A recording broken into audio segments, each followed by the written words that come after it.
In 1825 Russia, Kondraty Ryleyev stood on the gallows, condemned to death for leading the Decembrist uprising. The trapdoor dropped, his full weight slammed against the rope, and the hemp violently snapped, sending him crashing to the dirt below. In the 19th century, a broken execution rope was interpreted as a sign of divine providence. Surviving the gallows was a rare event that practically guaranteed a royal pardon from the state. Ryleyev stood up, bruised but alive, and immediately opened his mouth.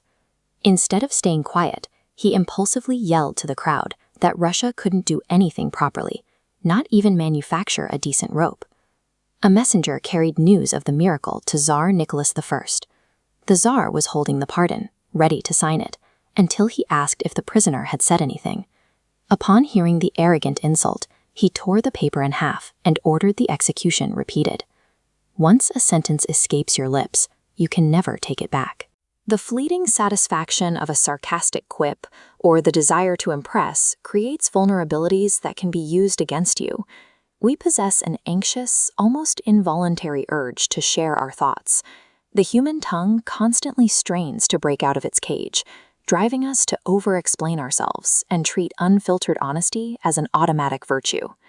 Robert Greene's fourth law of power exposes a harsh reality. The more you say, the more common and less in control you appear.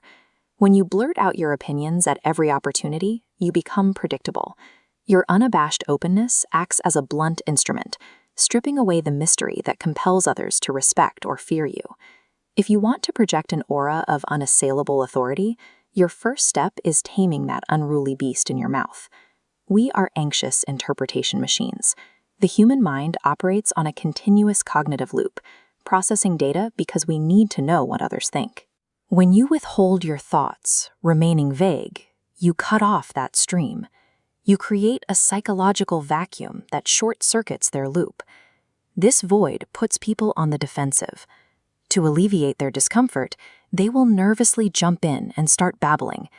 As they frantically try to interpret your silence, they unknowingly bleed valuable intelligence about their own intentions and weaknesses.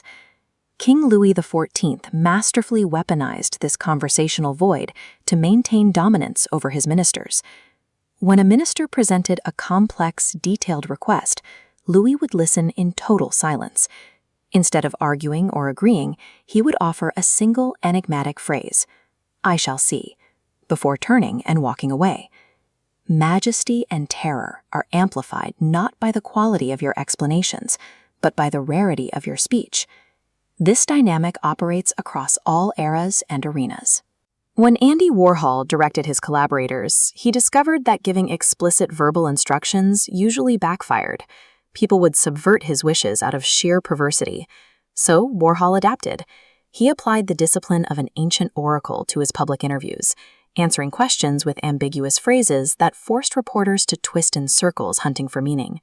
By shutting up and forcing the public to do the heavy lifting of interpretation, the perceived value of his presence and his art skyrocketed. Contrast this discipline with the Roman military hero Coriolanus.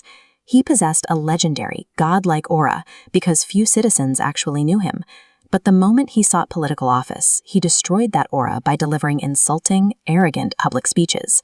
Whether you stand in an ancient forum or a modern television studio, unabashed openness destroys your mystique.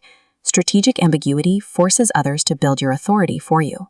There are, however, highly scrutinized situations where absolute silence is a trap. If you are caught in a deception or questioned by a suspicious superior, saying nothing will only confirm their worst fears. In these moments, you deploy the tactical reversal. As this visual suggests, you throw up a smokescreen by playing the court jester, talking endlessly to deliberately overload their interpretation machine. By bending your listener's ear with a torrent of harmless emotional verbosity, you mesmerize and distract them. This babble masks your true cleverness, making you appear entirely unsophisticated and unthreatening. Governing your impulses requires the ability to switch between terrifying silence and distracting verbosity. Treating your words as a finite treasure forces you to govern your impulses. It shifts you from a reactive participant into a deliberate architect of your own interactions. By carefully guarding what you say, you conserve your energy, eliminate unforced errors, and command the unspoken respect of every room you enter. You have seen the way silence creates gravity, allowing you to control a dynamic through the weight of what remains unsaid. But controlling what you say is only the foundation. What happens when the silence inevitably ends and your name enters the mouths of others, forcing you to defend the reputation that dictates your social survival?